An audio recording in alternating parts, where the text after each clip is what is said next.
Friends, आज हम लोग देखेंगे सीआईबी रिटेल बैंकिंग का मॉड्यूल बी का यूनिट 5 जो कि हमारा प्रोडक्ट डेवलपमेंट प्रोसेस के ऊपर है।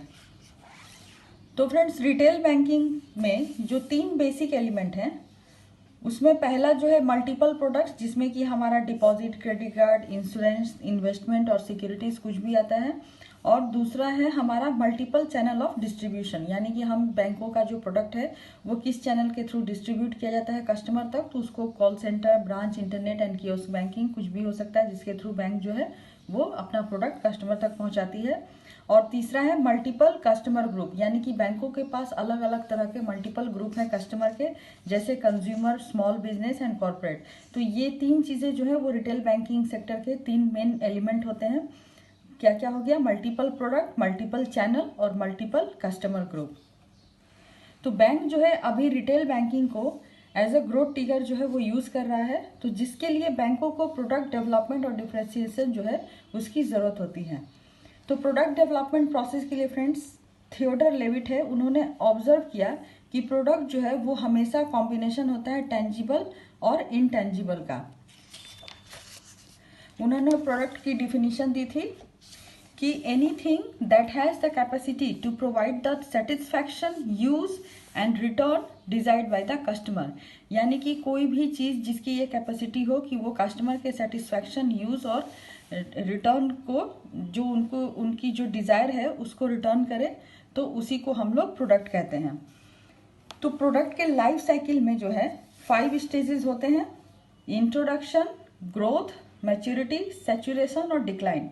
फ्रेंड, ये सीरियल में याद रखिएगा क्योंकि एग्जाम में हमेशा जो है सीरियली पूछता है ऑप्शन में। तो पहले इंट्रोडक्शन, फिर ग्रोथ, फिर मैच्योरिटी, फिर सैचुरेशन और फिर डिक्लाइन।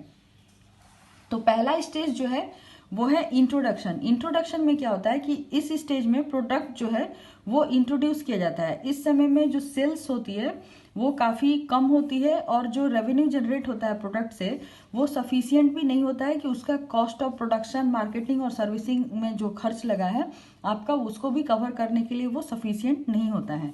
सेकेंड स्टेज जो है वो है ग्रोथ स्टेज। ग्रोथ स्टेज में क्या है कि सेल्स वॉल्यूम जो है वो धीरे धीरे पिकअप पकड़ता है और प्रॉफिट जो है वो जनरेट करना शुरू करता है, और कंज्यूमर्स में जो है अवेयरनेस जो है वो थोड़ा थोड़ा बढ़ता है, जिससे कि प्रोडक्ट के ग्रोथ जो है वो बढ़ती है। फिर तीसरा स्टेज आता है मैच्योरिटी स्टेज का। मैच्योरिटी स्टेज में क्या है कि बहुत ज़्यादा ग्रोथ और सेल्स वॉल्यूम जो है वो पीक पे होती है और कस्टमर बेस जो है वो भी काफ़ी बढ़ जाता है, और इससे क्या होता है कि सेल्स जो है वो मैक्सिमाइज होता है और जो इनफ्लो होता है बिजनेस और प्रॉफिट का वो भी काफ़ी बढ़ जाता है। तो मैच्योरिटी स्टेज जो है वो फ्रेंड काफ़ी इंपॉर्टेंट स्टेज होता है किसी भी प्रोडक्ट के लिए, क्योंकि इसी स्टेज में जो है प्रॉफिट्स मैक्सिमाइज होता है प्रोडक्ट के थ्रू। चौथा स्टेज जो होता है वो है स्टेलनेस स्टेज या सैचुरेशन स्टेज का, क्योंकि मार्केट में अगर उससे कॉम्पिटिटिव कोई अगर बेटर प्रोडक्ट अवेलेबल हो तो वो प्रोडक्ट के स्टेलनेस स्टेज या सैचुरेशन स्टेज में पहुंचाने में काफ़ी हेल्प करता है। तो ये प्रोडक्ट जो है आपके कॉम्पिटिटर्स भी जो है अवेलेबल कर सकते हैं मार्केट में। तो यहाँ पे बिजनेस का प्रॉफिट जो है वो स्टैग्नेट हो जाता है और कस्टमर की ये टेंडेंसी होती है कि वो दूसरा प्रोडक्ट जो है वो खरीदे या इस्तेमाल करे। फिर इसके बाद जो स्टेज आता है फ्रेंड्स वो है फाइनल स्टेज। फाइनल स्टेज जो है वो स्टेनलेस स्टेज के बाद ही आता है, और इस प्रोडक्ट लाइफ साइकिल को हम लोग डिक्लाइन स्टेज भी कहते हैं। तो अगर एग्जाम में क्वेश्चन आए कि डिक्लाइन स्टेज, फाइनल स्टेज जो है उसे क्या कहते हैं, तो decline stage. In this stage the product becomes less attractive. Less attractive क्यों हो जाता है फ्रेंड्स? क्योंकि मार्केट में ऑलरेडी अगर किसी प्रोडक्ट से बेटर प्रोडक्ट हो तो कस्टमर जो है उसको प्रेफर करेंगे, तो आपके जो एग्जिस्टिंग प्रोडक्ट है उसकी डिमांड जो है वो कम होती जाएगी, और इससे क्या है होगा कि आपका जो सेल्स है उसमें भी ड्रॉप आएगा, और सेल्स में ड्रॉप आने की वजह से आपका वॉल्यूम ऑफ प्रॉफिट जो है वो भी इफेक्टेड होगा। इस स्टेज को अगर प्रॉपरली अटेंड ना किया जाए तो it will lead to product death, यानी कि अब प्रोडक्ट की आपकी डिमांड जो है मार्केट में नहीं रहेगी। Keeping the product in the maturity stage as long as possible so that business and profit maximization happens continuously. तो ये हमेशा कोशिश करना चाहिए कि प्रोडक्ट जो है वो मैच्योरिटी स्टेज में ज़्यादा से ज़्यादा समय तक रह सके, जिससे कि प्रॉफिट जो है बिजनेस का वो मैक्सिमाइज होता रहे। Some products will have an instant death immediately after introduction phase. कुछ प्रोडक्ट की टेंडेंसी होती है कि जैसे इंट्रोडक्शन उसका हुआ और मार्केट में वो उतना चला नहीं, तो वो जो है प्रोडक्ट की इमीडिएटली जो है वो डेथ हो जाती है। तो ऐसा क्यों होता है? This may happen due to wrong approach towards marketing research and consumer perceptions.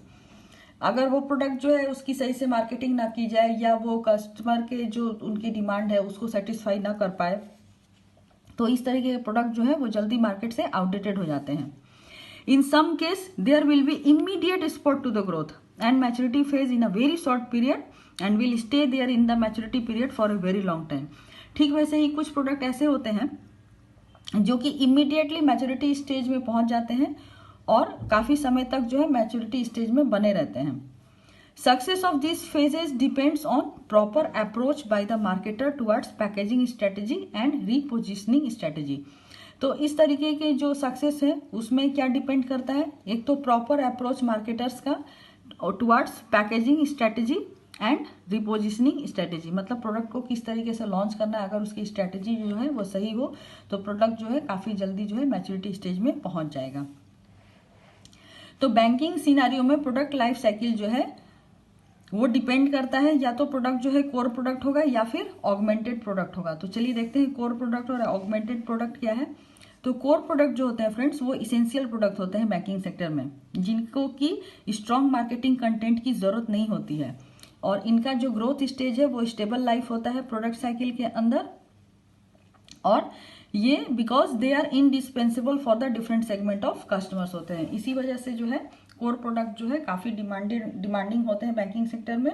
और कोर प्रोडक्ट में आपका क्या क्या आएगा? जैसे आपका सेविंग डिपॉजिट हो गया, करंट डिपॉजिट हो गया, टर्म डिपॉजिट हो गया, तो ये सारे आपके कोर डिपॉजिट में आएंगे, कोर प्रोडक्ट। और दूसरा है ऑगमेंटेड प्रोडक्ट्स। ऑगमेंटेड प्रोडक्ट्स जो होता है जो कि combining of two core product and adding value to the product in terms of benefit and comfort to the customer, यानी कि किसी भी दो कोर प्रोडक्ट को कंबाइन करके और उसके ऊपर कुछ वैल्यू एडेड देके प्रोडक्ट को जो है कस्टमर के बेनिफिट और कंफर्ट के लिए इवॉल्व करना या मॉडिफाई करना, और इस तरीके से जो प्रोडक्ट डेवलप होते हैं उसको हम लोग ऑगमेंटेड प्रोडक्ट कहते हैं। जैसे कि एटीएम कार्ड हो गया, डेबिट कार्ड हो गया, कि सेविंग्स बैंक के ऊपर आप वैल्यू एडेड सर्विस प्रोवाइड कर रहे हैं कैश विड्रॉल के लिए एटीएम के थ्रू, और कोई भी अगर सर्विस है इंटरनेट बैंकिंग के थ्रू, तो वो आपका ऑगमेंटेड प्रोडक्ट में काउंट होगा।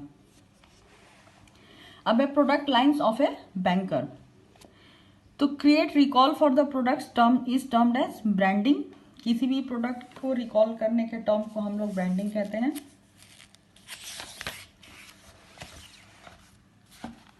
तो प्रोडक्ट्स को फ्रेंड ब्रॉडली क्लासिफाई किया गया है 3 पार्ट में। पहला है डिपॉजिट प्रोडक्ट और लायबिलिटी प्रोडक्ट्स, दूसरा है asset product, retail credit products और अदर प्रोडक्ट एंड सर्विसेज। तो डिपॉजिट प्रोडक्ट में देखिए हमारा सेविंग अकाउंट हो गया, करंट अकाउंट हो गया, टर्म डिपॉजिट हो गया, डिमांड डिपॉजिट जिसमें कि कासा हो गया, करंट अकाउंट, सेविंग अकाउंट। अभी इसमें डिफरेंट टाइप ऑफ अकाउंट्स दिए हुए हैं फ्रेंड्स, तो ये मैं यहाँ एक्सप्लेन नहीं कर रही हूँ क्योंकि ये हम लोग डेली बैंकिंग सेक्टर में करते हैं तो इसकी उतनी ज़रूरत नहीं है। फिर है आपका टर्म डिपॉजिट। टर्म डिपॉजिट में भी अलग अलग तरह के हैं, जैसे रेकरिंग हो गया, फिक्स डिपॉजिट हो गया, कॉम्बिनेशन टर्म डिपॉजिट जैसे कि फ्लेक्सी डिपॉजिट जो हम लोग देते हैं वो हो गया। अभी सेविंग बैंक डिपॉजिट के बारे में बता रहा है, तो जैसा कि हम लोग सब लोग जानते हैं कि कासा डिपॉजिट में जो है सेविंग बैंक अकाउंट और करंट अकाउंट वो काफ़ी जो है मेन रोल प्ले करता है, इसीलिए इसको कासा बोलते हैं, CA for current account, SA for saving account. और ये लो कॉस्ट डिपॉजिट होता है और ये जो है फंड प्रॉफिटेबली जो है डिप्लॉय किया जाता है बैंकों के द्वारा हाई यील्डिंग एडवांसेस में, तो इसीलिए जो है कासा डिपॉजिट बैंक के लिए बहुत इंपॉर्टेंट थिंग्स होता है। Saving account encourages saving habit among salary earners. Depositors enables the depositors to earn income by way of saving bank interest. Saving account helps the depositor to make payment by way of check. It show income of a salaried and other person earned during the year. Saving account में हम लोग passbook जो है वो facility provide करते हैं, जो कि एक आइडेंटिटी और रेसिडेंशियल प्रूफ की तरह यूज़ किया जाता है अकाउंट होल्डर्स की ओर। कस्टमर जो है इलेक्ट्रॉनिक फंड ट्रांसफर के थ्रू एक जगह से दूसरी जगह पैसा ट्रांसफर कर सकते हैं, इंटरनेट बैंकिंग और ATM के थ्रू ऑनलाइन शॉपिंग कर सकते हैं और ATM के थ्रू इमीडिएट जो है फंड विड्रॉ कर सकते हैं। तो ये सारी चीज़ें जो है सेविंग अकाउंट की जो है वो कैरेक्टरिस्टिक है। अभी नेक्स्ट है फ्रेंड BSBDA अकाउंट। इसका फुल फॉर्म याद रखिएगा, basic saving bank deposit account. इसको हम लोग नो फ्रिल सेविंग अकाउंट भी कहते हैं। तो नो फ्रिल सेविंग अकाउंट जो होता था उसी को रिप्लेस किया RBI ने basic saving bank deposit account के थ्रू। कब किया? अगस्त 2012 में। तो इसमें कोई भी मिनिमम बैलेंस की रिक्वायरमेंट नहीं होती है और इसमें कोई भी नंबर ऑफ डिपॉजिट पे लिमिट नहीं होता है, लेकिन विड्रॉल जो है एक मंथ में 4 बार जो है अलाउ होता है, 4 withdrawals in a month. ATM come debit card भी प्रोवाइड करते हैं। BSBD अकाउंट जो है फ्रेंड्स वो KYC ML गाइडलाइन के तहत ओपन होना चाहिए। ये काफ़ी इंपॉर्टेंट पॉइंट है यहाँ पे। Holders of basic saving bank deposit account will not be eligible for opening any other savings bank deposit account in that bank. If a customer has any other existing saving bank deposit account in that bank, he or she will be required to close it within 30 days from the date of opening a basic saving bank deposit account. यानी कि अगर किसी का normal savings account है और वो BSBDA account खुलवाना चाहता है तो उसको ओल्ड अकाउंट जो है विदिन 30 डेज जो है क्लोज करना चाहिए। और अगर उसका BSBDA अकाउंट है तो वो दूसरा सेविंग्स अकाउंट जो है नहीं ओपन कर सकता है। The existing basic banking no frill account should be converted to BSBDA account as per instruction content above. इसमें सिंप्लीफाइड KYC नॉर्म्स भी जो है वो ओपन कर सकते हैं, लेकिन वो अकाउंट जो है वो स्मॉल अकाउंट की तरह ट्रीट किए जाएंगे। तो अभी देखिए स्मॉल अकाउंट क्या है।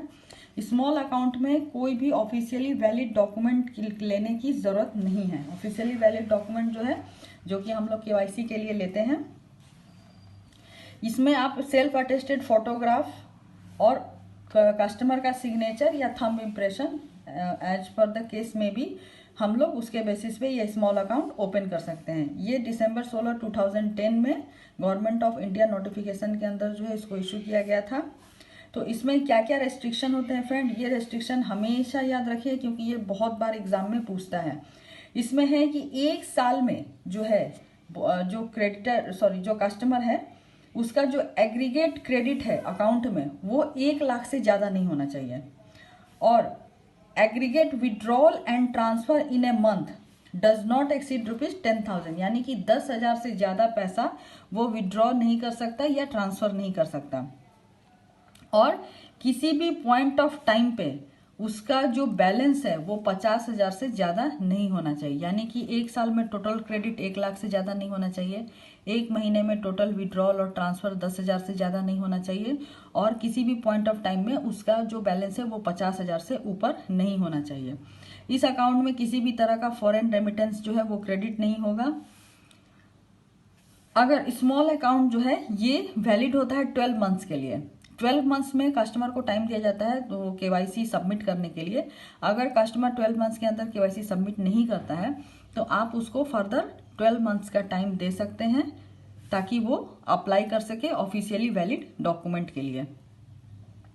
स्मॉल अकाउंट जो है सिर्फ और सिर्फ CBS लिंक्ड ब्रांचेस में ही ओपन होने चाहिए। अभी है friends interest rates on saving bank deposit account. ये हम लोग सब लोगों को पता है कि RBI नॉर्म्स के अकॉर्डिंग जो है अप टू 1 लाख किसी भी सेविंग्स अकाउंट में यूनिफॉर्म इंटरेस्ट रेट जो है बैंक प्रोवाइड करती है। 1 लाख के ऊपर होने से ये बैंकों के डिस्क्रिप्शन में है कि वो रेट ऑफ इंटरेस्ट जो है वो डिसाइड कर सकती है। और ये जो interest rate on saving bank account जो है वो डेली प्रोडक्ट बेसिस के ऊपर कैलकुलेट किया जाता है। अभी नेक्स्ट है करंट अकाउंट। करंट अकाउंट को हम लोग डिमांड डिपॉजिट अकाउंट भी कहते हैं। इसमें विड्रॉल्स जो है वो एनी नंबर ऑफ टाइम्स जो है वो अलाउ होता है। करंट अकाउंट जो है वो business entity, stock company, institution, public authorities जो है वो ओपन कर सकते हैं। इसका जो मेन कैरेक्टरिस्टिक होता है फ्रेंड्स, ये ट्रेडिंग एंड बिजनेस पर्पस के लिए खोला जाता है और इसमें जो है किसी भी तरीके का इंटरेस्ट बैंक पे नहीं करती है। थर्ड पार्टी चेक जो है वो कस्टमर इंडोर्स कर सकता है, डिपॉजिट कर सकता है। इसमें किसी भी विड्रॉल के ऊपर कोई रेस्ट्रिक्शन नहीं है। एनी नंबर ऑफ टाइम्स जो है विड्रॉल इसमें परमिटेड है। इसमें ओवरड्राफ्ट फैसिलिटी भी जो है वो बैंक जो है प्रोवाइड कर सकती है। इसमें चेकबुक इशू होते हैं।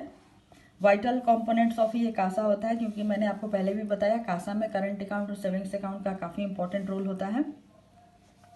और चूंकि फ्रेंड्स करंट अकाउंट के जो डिपॉजिट होते हैं उसके ऊपर बैंक को कोई इंटरेस्ट नहीं देना पड़ता है, इसीलिए ये बैंकों के नेट इंटरेस्ट मार्जिन और प्रॉफिटेबिलिटी को इम्प्रूव करने में काफ़ी हेल्प करता है। Bank with a higher CASA deposit ratio is better place to perform. जिन बैंकों का कासा डिपॉजिट रेशियो अच्छा होता है वो उनका परफॉर्मेंस भी बेटर होता है। अभी नेक्स्ट जो डिपॉजिट अकाउंट है वो है टर्म डिपॉजिट अकाउंट। तो टर्म डिपॉजिट अकाउंट होता है फ्रेंड्स, ये 12 मंथ्स और मोर डेज के लिए किया जाता है। फिक्स, उसको हम लोग फिक्स डिपॉजिट कहते हैं। और अगर ये लेस देन 12 मंथ्स होता है, जैसे कि हम लोग 7 days, 15 days, 30 days, 41 days, 45 days, 91 days, 180 days जो ओपन करते हैं वो सारे शॉर्ट डिपॉजिट में आएंगे। यानी कि लेस देन 12 मंथ्स जो है शॉर्ट डिपॉजिट हो गया और more than 12 months fix deposit हो गया। ओवर ड्यू डिपॉजिट जो है ये वैसे डिपॉजिट होते हैं जो कि आफ्टर मैच्योरिटी जो है वो विड्रॉ नहीं किए जाते हैं कस्टमर से। तो ओवर ड्यू डिपॉजिट को भी हम लोग डिमांड डिपॉजिट में कैलकुलेट करते हैं। तो अगर फ्रेंड्स आप लोग बैंक का जीएल देखते होंगे तो आप देखिएगा उसमें जो मैच्योर डिपॉजिट का जो बैलेंस होता है वो आपके करंट अकाउंट के बैलेंस में दिखाता है। तो टर्म डिपॉजिट जो है वो कस्टमर को हमेशा हाई इंटरेस्ट यील्डिंग प्रोडक्ट है, क्योंकि इस पे कस्टमर को सेविंग्स बैंक अकाउंट के कंपैरिजन में ज़्यादा रेट ऑफ इंटरेस्ट मिलता है। और ये जो इंटरेस्ट है वो कस्टमर मंथली या क्वार्टरली या ऑन डेट ऑफ मैच्योरिटी जो है वो विड्रॉ कर सकते हैं। और ये इंटरेस्ट जो है क्यूमुलेटिव इंटरेस्ट होता है, यानी कि इंटरेस्ट के ऊपर इंटरेस्ट आपको मिलता है, जो कि क्वार्टरली क्यूमुलेटिव होता है या हाफ ईयरली क्यूमुलेटिव होता है। फिर नेक्स्ट है रेकरिंग डिपॉजिट। रेकरिंग डिपॉजिट में कस्टमर को हर महीने एक फिक्स्ड अमाउंट जो है वो बैंक में जमा करना होता है। अभी नेक्स्ट जो है वो है combination deposit scheme. Combination deposit scheme मैंने आपको बताया फ्रेंड्स, जो कि दो डिपॉजिट को मिला के, दो स्कीम को मिला के उसके ऊपर कुछ वैल्यू एडेड सर्विस देने को ही हम लोग कॉम्बिनेशन डिपॉजिट स्कीम कहते हैं। तो जैसे फ्लेक्सी डिपॉजिट अकाउंट हो गया, तो ये एक तरह का कॉम्बिनेशन जो है डिपॉजिट स्कीम की तरह काम करता है। अगर टर्म डिपॉजिट का मैच्योर प्रोसीड्स जो है वो अनपेड होता है तो इसके ऊपर जो रेट ऑफ इंटरेस्ट बैंक पे करेगी वो applicable to savings bank deposit के ऊपर ही कैलकुलेट करके दिया जाएगा। डिपॉजिट जो है एक सेपरेट कॉन्ट्रैक्ट की तरह होता है। ये can not be transferred by endorsement by a depositor in favour of another.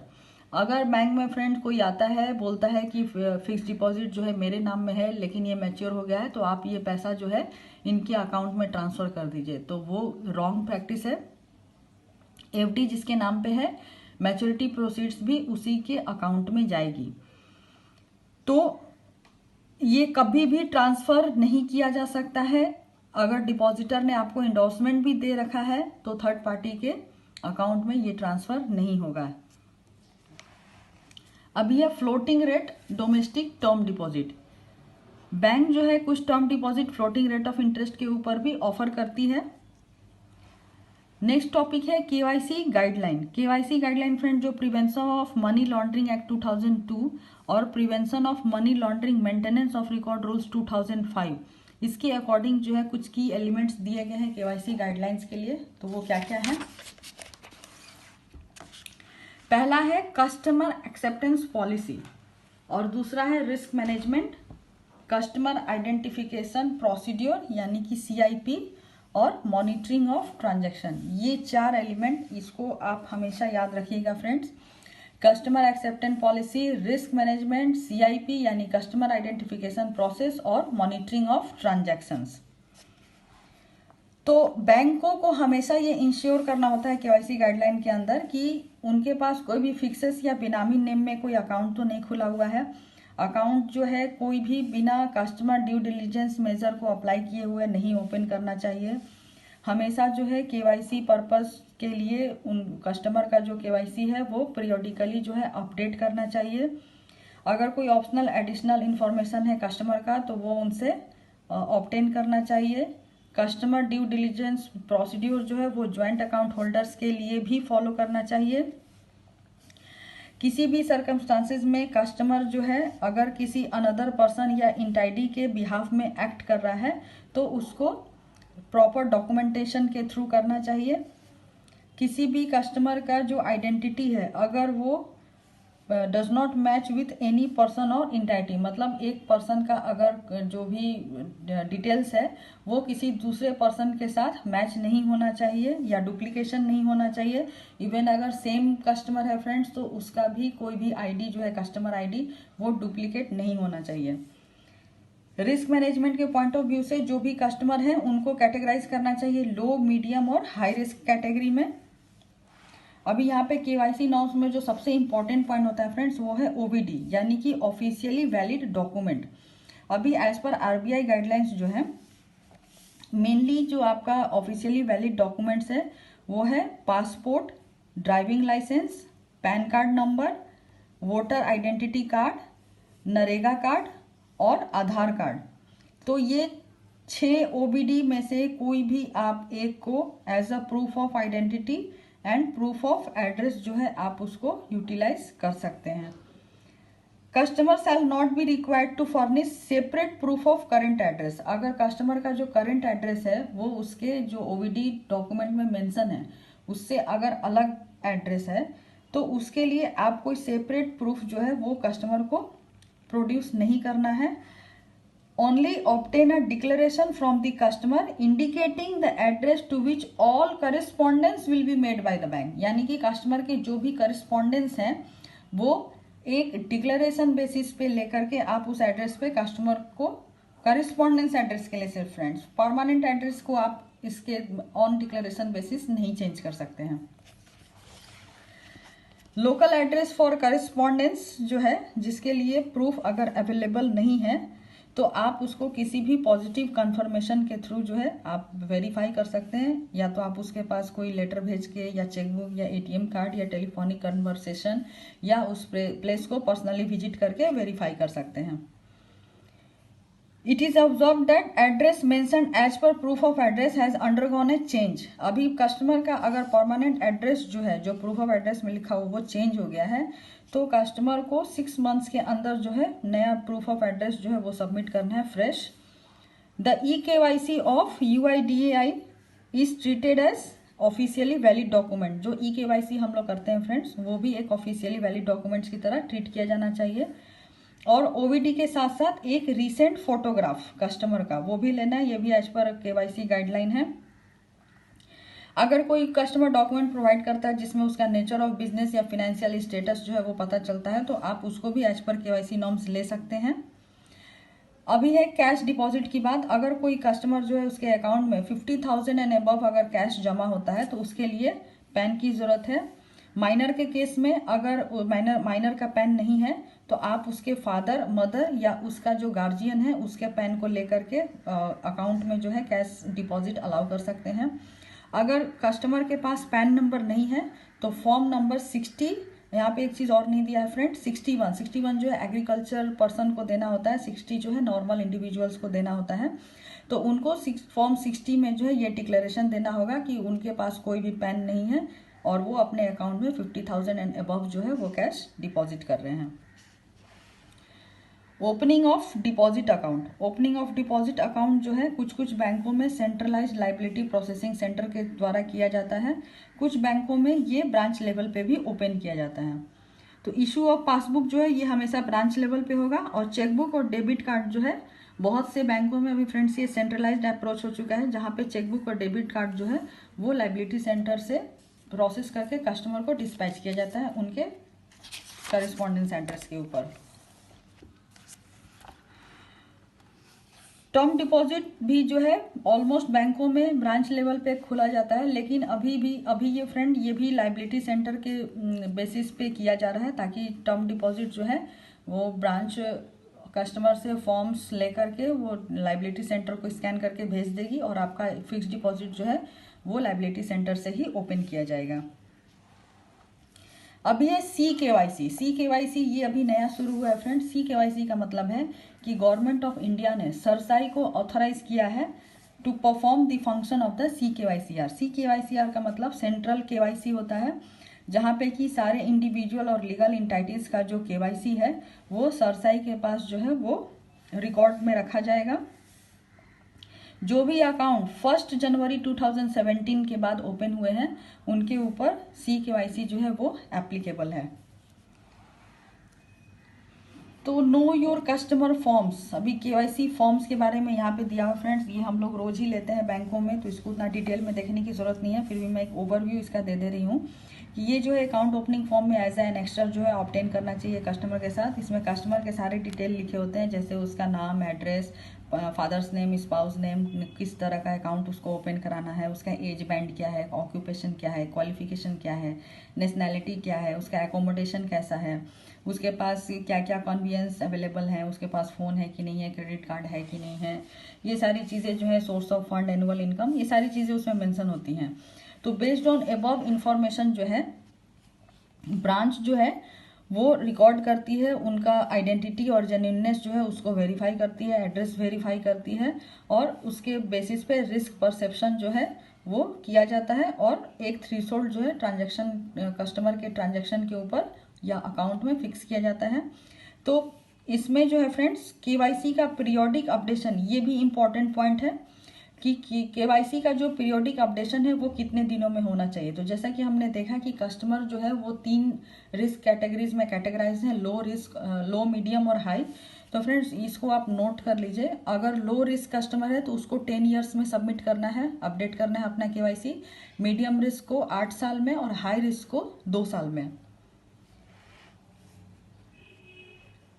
A certified copy of the proof of address forwarded by low risk customer through mail or post in case of change of address shall be acceptable। अगर customer जो है एक certified copy भेज रहा है उसके proof of address का, और वो लो रिस्क में कैटेगराइज है, और वो बाय मेल या बाय पोस्ट भेज रहा है, तो ये बैंकों के पास एक्सेप्टेबल होना चाहिए।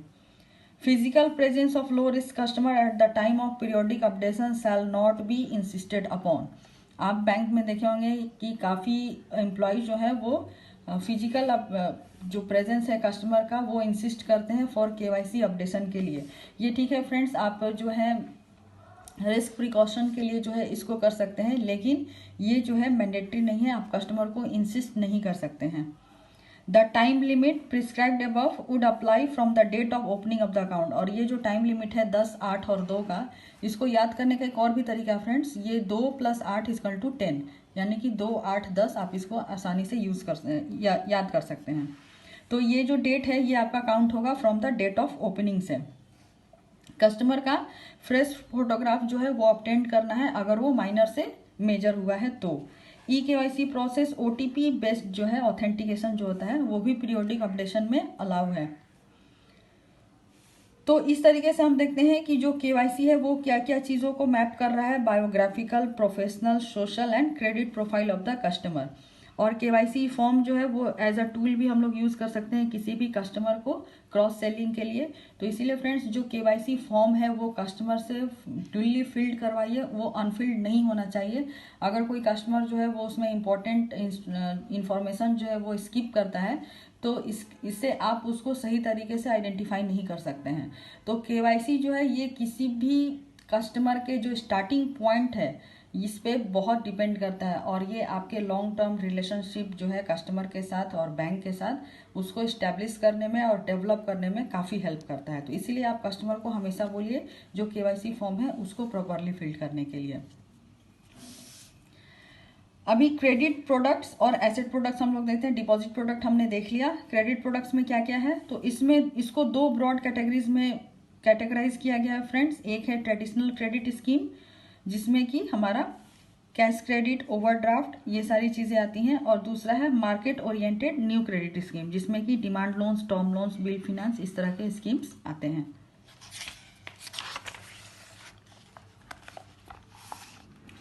तो ऑलरेडी हमें पता है फ्रेंड्स रिटेल क्रेडिट प्रोडक्ट्स के बारे में, कौन कौन है, home loan, auto loan, personal loan, credit card receivables और other retail loans. Loan for professional, doctors, lawyers भी जो है ये भी रिटेल लेंडिंग स्कीम में कैटेगराइज होते हैं। तो फर्स्ट डायमेंशन जो है रिटेल क्रेडिट प्रोडक्ट्स के अंदर वो है looking at the customer segment, और सेकेंड डायमेंशन है business orientation of the bank, यानी किसी भी क्रेडिट प्रोडक्ट को 2 बेसिस जो उसके 2 बेसिस के ऊपर है एलिमेंट्स, वो है पहला है कस्टमर सेगमेंट और दूसरा है business orientation of the bank.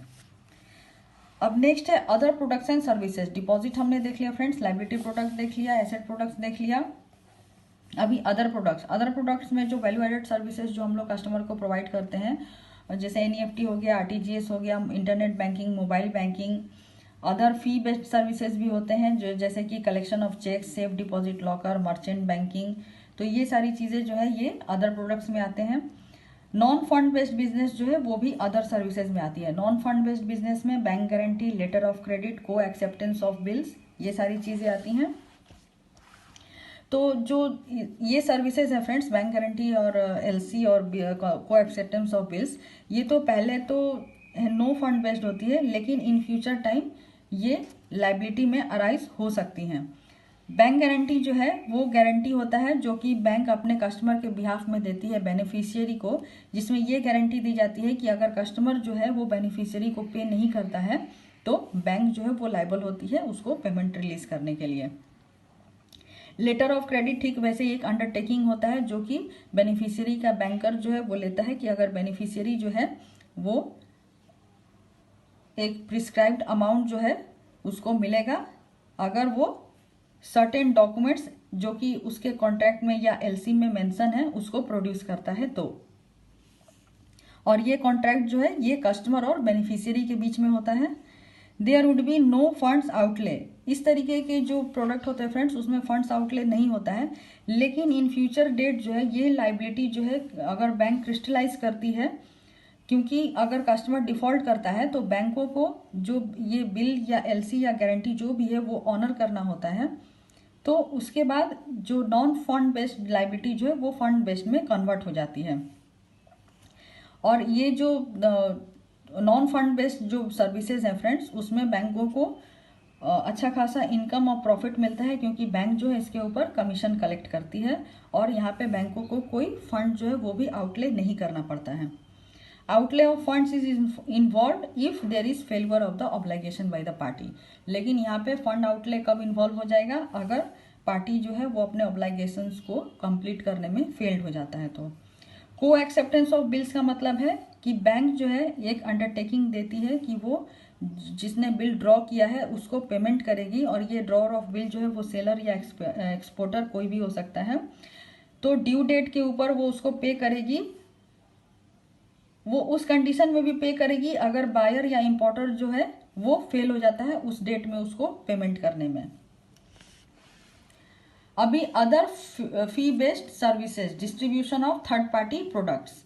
अभी थर्ड पार्टी प्रोडक्ट्स भी हमने देखा है फ्रेंड्स कि अभी बैंक जो है थर्ड पार्टी प्रोडक्ट्स में डील कर रही है, जिसमें कि आपका म्यूचुअल फंड, इंश्योरेंस, ये सारी चीज़ों को सेल करती है बैंक, जिसके बेसिस पे उसको कुछ कमीशन जो है वो मिलता है। तो ये भी इन बैंकों के जो है वो प्रॉफिट बेस्ड इनकम में इंक्लूड होता है।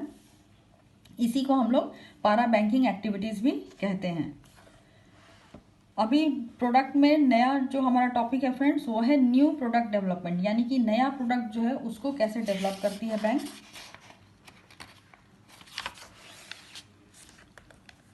तो फ्रेंड्स जैसा कि हम लोग जानते हैं कि अगर मार्केट में कुछ नया प्रोडक्ट अगर एज पर रिक्वायरमेंट या डिमांड जो है अगर इस्टेब्लिश किया जाता है तो पुराने प्रोडक्ट की जो है वो डेथ हो जाती है। तो इसका सबसे अच्छा एग्जांपल जो है वो रेडियो एंड रिकॉर्ड प्लेयर है। ये क्लासिक एग्जांपल है डेथ ऑफ प्रोडक्ट्स के। New products development is an important area for the marketer to survive and grow.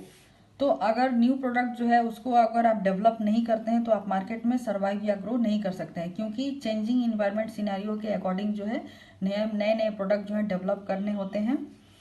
तो start developing new product and market them to proactively seize the emerging changing customer needs. तो अगर जैसे जैसे customer के need जो है, demand है, वो चेंज हो रहे हैं तो आपको अपना प्रोडक्ट भी जो है वैसे ही डेवलप करना है और चेंज करना है as per the need of the customers. तो प्रोडक्ट डेवलपमेंट में जो स्टेजेस हैं फ्रेंड उसमें सबसे पहला है, ये बहुत इंपॉर्टेंट पॉइंट है, इसको याद रखिएगा, ये एग्जाम्स में पूछता है क्योंकि ये टर्मिनोलॉजी है फ्रेंड्स, तो ये आपको याद रखना ही पड़ेगा।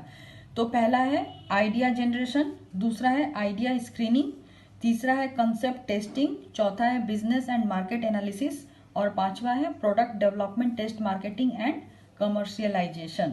तो चलिए हम लोग देखते हैं इसको वन बाय वन करके क्या क्या है ये।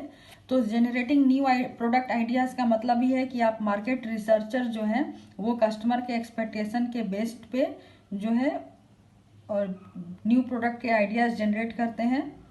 It is also generated in house from the employees of the bank. जो बैंक के एम्प्लॉयज़ हैं उनके सजेशंस के थ्रू पे भी उनसे भी आइडिया लिया जा सकता है किसी भी प्रोडक्ट को डेवलप करने के लिए।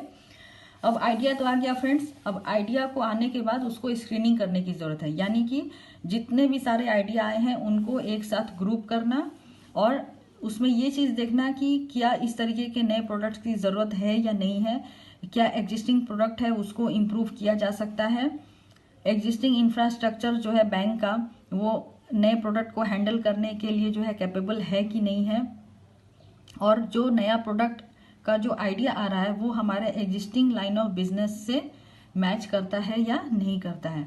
तो आइडिया आ गया, आइडिया को हमने स्क्रीनिंग कर लिया। अब उसके बाद है कॉन्सेप्ट टेस्टिंग। कॉन्सेप्ट टेस्टिंग में आता है कि जो भी न्यू प्रोडक्ट के जो कॉन्सेप्ट्स आए हैं उसको यहाँ पे टेस्ट किया जाए। तो आप टेस्ट कैसे करेंगे? By taking the feedback from the customer, this helps the marketer to understand the market response. और इससे क्या होगा, अगर आप फीडबैक लेते हैं तो आपको पता चलता है कि हमारा जो नया प्रोडक्ट है उसको जो डेवलप किया गया है वो सही से किया है कि नहीं, या उसमें फर्दर कुछ रिक्वायरमेंट की ज़रूरत है या नहीं। तो इससे मार्केट रिस्पॉन्स को भी समझने में मार्केटर को हेल्प मिलता है। तो इसके लिए बैंक जो है सर्वे कंडक्ट करती है, फीडबैक लेती है कस्टमर से। नेक्स्ट जो है वो है business analysis and market analysis. अभी जो प्रोडक्ट जनरेट हो गया उसको कॉन्सेप्चुअलाइज कर लिया गया, उसको टेस्ट भी कर लिया गया। अभी उसके बाद देखना है कि ये जो प्रोडक्ट है वो फिनेंशियली और मार्केटिंग एस्पेक्ट्स के लिए वाइबल है या नहीं है, यानी कि कॉस्ट बेनिफिट एनालिसिस, कि इस प्रोडक्ट को बनाने से बिजनेस में कितना इंक्रीज होगा, प्रॉफिट में कितना इम्प्रूवमेंट होगा, उसको इसमें एनालाइज किया जाता है। यानी कि बिजनेस को एनालाइज करना और मार्केट को एनालाइज करना कि ये प्रोडक्ट जो है मार्केट में सस्टेन कर पाएगा या नहीं कर पाएगा, और ये कस्टमर बेस को रिटेन कर पाएगा या नहीं कर पाएगा। Expected effect on the market, जैसे कि मैंने आपको बताया फ्रेंड्स कि मार्केट शेयर्स में जो है कोई एक्सपेक्टेड इफेक्ट जो है वो आता है, देखने को मिलेगा या नहीं मिलेगा, ये सारी चीज़ें जो है इसमें एनालाइज की जाती हैं। अब जो 5वां स्टेज है ये लास्ट स्टेज है, यानी कि actual product development, test, marketing and commercialisation.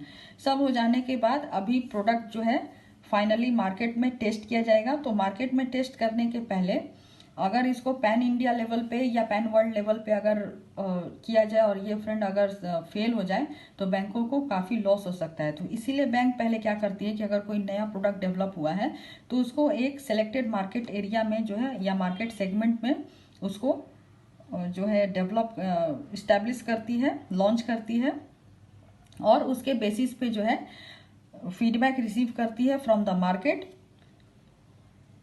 जहाँ पे कि ये फुल स्केल में जो है लॉन्च किया गया है। मतलब एक पर्टिकुलर सेगमेंट में को सिलेक्ट करके। आज भी आप देखेंगे फ्रेंड्स कि बैंकों में अगर कोई नया चीज़ जो है वो डेवलप किया जाता है तो वो सबसे पहले जहाँ पे बैंक के हेड ऑफिस होते हैं या कोई बड़ी ब्रांच होती है तो वहाँ पे उसको पहले जो है वो इस्टेब्लिश किया जाता है, लॉन्च किया जाता है, और उसके बेसिस पे जो फीडबैक रिसीव होता है फिर वो उसको बैंक जो है ट्राई करती है दूसरे एरियाज में या दूसरे सेगमेंट में लॉन्च करने के लिए। तो यही इसमें बोला हुआ एक एग्जांपल देके समझाया है फ्रेंड्स कि जैसे वुमेन ओरिएंटेड एक प्रोडक्ट उन्होंने बनाया और जिस ब्रांच में काफ़ी सारे वुमेन सेगमेंट के अकाउंट है वहाँ पे उन्होंने उसको लॉन्च किया। फिर उसके बाद धीरे धीरे उन्होंने उसको रूरल और सेमी अर्बन ब्रांचेज में भी जो है लॉन्च किया। अभी है कंस्ट्रेंट्स इन न्यू प्रोडक्ट डेवलपमेंट। अभी नया प्रोडक्ट को डेवलप करने के लिए बैंकों को क्या क्या कंस्ट्रेंट्स जो है वो फेस करना पड़ता है वो इसमें बताया है। तो जो सबसे पहला चीज है फ्रेंड्स वो है कंपटीशन। तो यहाँ पे कुछ कॉन्स्टेंट्स जो है वो 1 बाय 1 करके दिया हुआ है। तो पहला है हेट्रोजिनिटी ऑफ द कस्टमर, यानी कि बैंक के पास different kinds of different segments of customer हैं। तो ये डिफिकल्ट है एक ऐसा प्रोडक्ट बनाना जो कि सारे सेगमेंट ऑफ द कस्टमर को सेटिस्फाई कर सके। फिर दूसरा है कि customer preferences would also change drastically. अब मान लीजिए कुछ कस्टमर हैं उनको तो वो प्रोडक्ट पसंद आ गया लेकिन उनका जो प्रिफरेंस है वो भी चेंज होता रहता है। तो इससे क्या होता है कि प्रोडक्ट के लाइफ साइकिल पे इफेक्ट आता है। New product which will affect the economic of the product. अभी नेक्स्ट है existing product range is another constant, यानी कि ऑलरेडी जो है कुछ प्रोडक्ट अवेलेबल है मार्केट में और उसके बीच में नए प्रोडक्ट को लॉन्च करना और उसके लिए एक जो है ब्रॉड कस्टमर बेस जो है वो क्रिएट करना भी एक चैलेंज होता है बैंक के लिए। It would be difficult to convert the idea as a product with business potential. एक आइडिया को एक प्रोडक्ट में कन्वर्ट करना बिजनेस पोटेंशियल के हिसाब से ये भी एक बहुत बड़ा कॉन्स्टेंट होता है, क्योंकि हमने देखा फ्रेंड्स कि एक न्यू प्रोडक्ट डेवलपमेंट में 5 स्टेजेस होते हैं, जबकि आप एक आइडिया से लेकर के एक प्रोडक्ट को सक्सेसफुली जो है ऑल ओवर वर्ल्ड या इंडिया जो उसको लॉन्च करना, ये भी एक बहुत बड़ा चैलेंज है। Resistant from the staff for new product development, और जो भी स्टाफ के से आपको अगर कोई चीज़ नई बैंकिंग सेक्टर में कुछ हो रहा है तो स्टाफ तो रजिस्ट करते ही हैं, तो उसकी वजह से भी नए प्रोडक्ट को लॉन्च करने में काफ़ी परेशानी होती है। अभी नेक्स्ट जो हमारा टॉपिक है वो है प्रोडक्ट मैनेजमेंट। प्रोडक्ट मैनेजमेंट में सबसे पहला है प्रोडक्ट इवोल्यूशन। प्रोडक्ट इवोल्यूशन का मतलब होता है फ्रेंड्स कि जैसे जैसे कस्टमर के नीड जो है वो चेंज होते जा रहे हैं, तो उनके नीड के बेसिस पे जो है अपने एग्जिस्टिंग प्रोडक्ट को डेवलप करना, इसी को हम लोग प्रोडक्ट इवोल्यूशन कहते हैं, ताकि ये जो प्रोडक्ट है वो मार्केट में कंटिन्यूअसली जो है सस्टेन कर पाए और कस्टमर के एक्सपेक्टेशन को पूरा कर पाए। तो थियोडर लेविट ने जो है प्रोडक्ट को फॉलोइंग लाइंस में जो है उनका इवोल्यूशन लाइन वो दिया है, जिसमें 4 आपका है। ये भी बहुत इंपॉर्टेंट टर्म है फ्रेंड। पहला है जेनेरिक प्रोडक्ट, दूसरा है एक्सपेक्टेड प्रोडक्ट, तीसरा है ऑगमेंटेड प्रोडक्ट और चौथा है पोटेंशियल प्रोडक्ट। तो ये क्या है चलिए देखते हैं। तो जेनेरिक प्रोडक्ट जो है ये नॉर्मली अनब्रांडेड और अनडिफ्रेंशिएटेड जो है वो होता है प्रोडक्ट, जैसे कि कमोडिटी में आप ले लीजिए राइस, व्हीट, ब्रेड, क्लॉथ, तो ये सारी चीज़ें जो हैं ये जेनेरिक प्रोडक्ट होते हैं। तो बैंकिंग में जो नॉर्मल जेनेरिक प्रोडक्ट होता है फ्रेंड्स वो होता है आपका current account, savings account, term deposit, draft, तो ये सारे जो भी कोर प्रोडक्ट हैं बैंकों के वो जेनेरिक प्रोडक्ट में आते हैं। फिर है एक्सपेक्टेड प्रोडक्ट। एक्सपेक्टेड प्रोडक्ट का मतलब कि आपका जो कस्टमर एक्सपेक्ट्स कर रहा है प्रोडक्ट से, उसके अकॉर्डिंग किसी प्रोडक्ट को बनाना, वो एक्सपेक्टेड प्रोडक्ट होता है।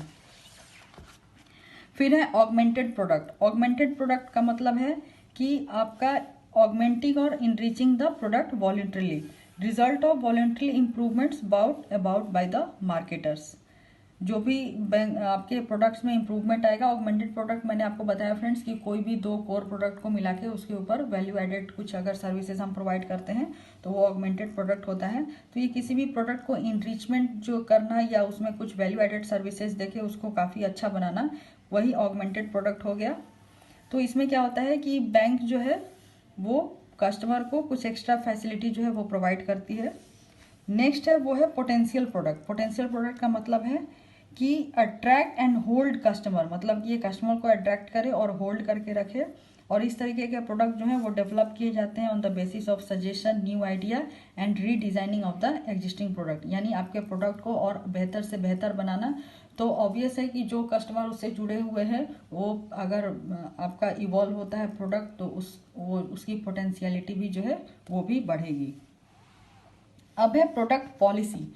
प्रोडक्ट पॉलिसी जो है इसमें भी कंसेप्ट है फ्रेंड्स। पहला तो है अप्रेजल, दूसरा है decision, product positioning, brand decision, decision on packaging, new product development. तो चलिए देखते हैं ये क्या क्या है। पहला तो है अप्रेजल ऑफ प्रोडक्ट, यानी कि आपके प्रोडक्ट लाइन को कॉन्स्टेंटली रिव्यू करना, स्कैन करना इन्वायरमेंट को, और प्रोडक्ट्स जो है उसको रीफेज करना या इवॉल्व करना depending on the situation. Integrating the various recurring deposit product into one में help in clearing the confusion among the customers. यानी कि आपका अलग अलग तरह का जो है बहुत सारा प्रोडक्ट है उसको एक साथ इंटीग्रेट करना, और जिससे कि कस्टमर के बीच में जो है कंफ्यूजन क्रिएट ना हो 3-4 अलग अलग प्रोडक्ट को लेके। तो अगर वो एक तरह का प्रोडक्ट है तो उसको इंटीग्रेट कर देना चाहिए।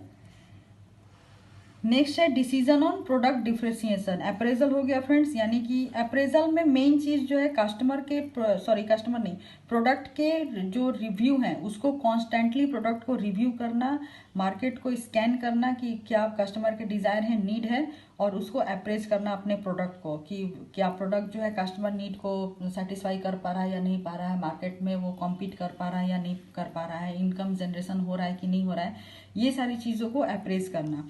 फिर है नेक्स्ट है डिसीजन ऑन प्रोडक्ट डिफरेंशिएशन। तो differentiation product as far as possible from the competitor's product, यानी कि कॉम्पिटिटर प्रोडक्ट से अपने प्रोडक्ट को डिफर करना। तभी तो उसमें अगर मार्केट में सारे प्रोडक्ट्स हम लोग बैंकिंग में देखते हैं कि सारे बैंक नॉर्मली जो है सेम जो उनके फीचर्स हैं सभी बैंकों में सेम ही होते हैं, तो फिर कस्टमर जो है वो क्यों आपके प्रोडक्ट को लेंगे। तो उसमें कुछ जो है डिफरेंशिएशन होना चाहिए ताकि जो है उसमें अलग फीचर्स, बेनिफिट और सेटिस्फैक्शन लेवल जो है वो कस्टमर का बढ़े। तो ये आप कैसे कर सकते हैं, उसमें आप कुछ वैल्यू एडिशन जो है वो करेंगे। तो इसी को हाईलाइट करने के लिए फ्रेंड्स बैंक मार्केटर्स जो है वो एक यूएसपी ऑफ द प्रोडक्ट जो है वो यूज करते हैं। तो यूएसपी जो क्या है उसको हम लोग कहते हैं unique selling proposition. Unique selling proposition में जो है किसी भी प्रोडक्ट का कोई स्पेसिफिक फीचर जो है अवेलेबल होता है किसी भी पर्टिकुलर प्रोडक्ट का, उसी को हम लोग यूएसपी कहते हैं, जो कि आपके प्रोडक्ट को मार्केट में अवेलेबल अदर प्रोडक्ट से जो है वो डिफ्रेंशिएट करता है। अभी है प्रोडक्ट पोजीशनिंग। तो प्रोडक्ट पोजीशनिंग जो है ये फाइनलाइज करती है प्रोडक्ट पॉलिसी को। रॉजर रीव्स जो है उन्होंने अपने फेमस बुक में कहा है कि reality in advertising defines positioning as the art of selecting out of a number of unique selling propositions the one which will get you maximize sales. यानी कि बहुत सारे चीज़ों के बीच में जो अवेलेबल है वहाँ से एक ऐसा चीज़ को सिलेक्ट करना जो कि आपके सेल को मैक्सिमाइज कर सके, उसी को हम लोग पोजीशनिंग कहते हैं।